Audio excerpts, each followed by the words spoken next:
Now the point is, there is one way of consultation, and that way is through experimentation or through giving a choice after something is created. Now this is a reality that despite great misery and extreme privations and hardships, man does not want to leave the state of consciousness.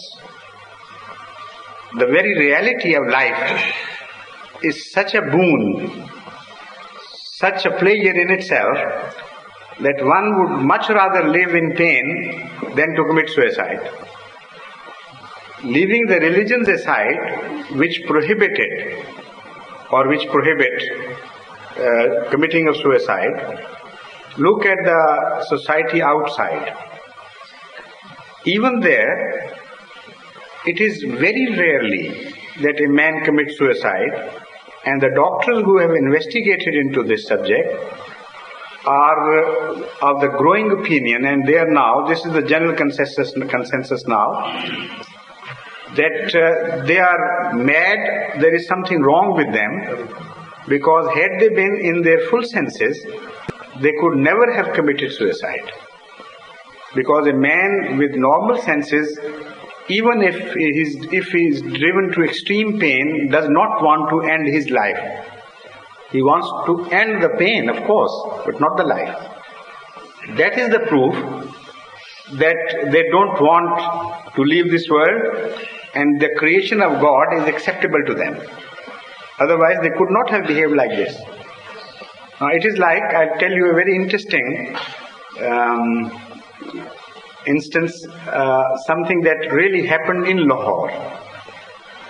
There was a sort of majzoom, you know, those half-witted people who are understood to be sometimes in communion with God, when they are, they are lost to themselves or to the outside world.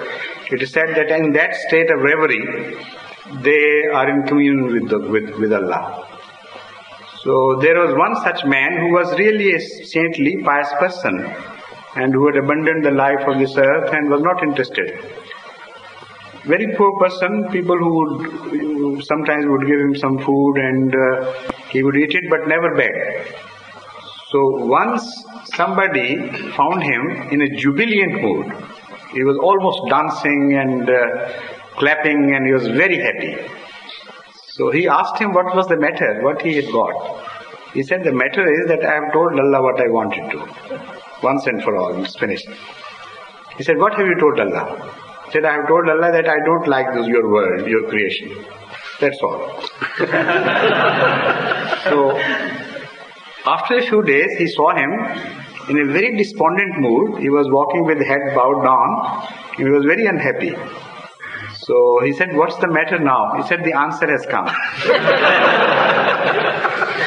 So what was the answer?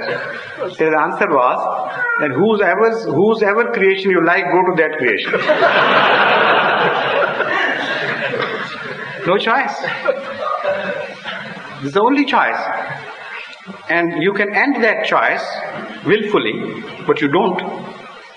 Because the very consciousness, the state of consciousness, is a boon from Allah for which there can be no way outside value.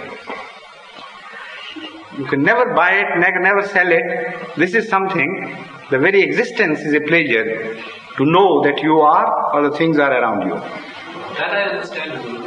Is the rule was consulted by God? No, it was not. At any stage. No. Somebody did mention something about it that Allah had. But the point is, when you can extend that further. Let us conceive that there was a Ruh before which was consulted. But who was consulted before the creation of Ruh?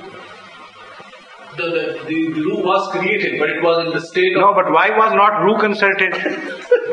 But when we say that Hazrat Sallallahu Alaihi Wasallam was Khatam al-Nabiyyin before Adam was born, how could that be then? That is in the blueprint. In the same way? No. That Ruh was also in the blueprint. No, the blueprint cannot be consulted.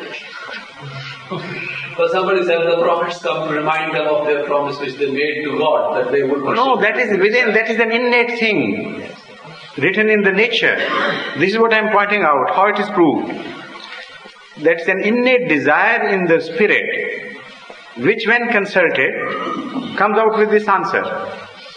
But to think that spirits were created before and kept somewhere else and in consciousness, in a state of consciousness, and they were later on sent down and imprisoned in this body, this is something like a Hindu mythology. Islam does not approve of it.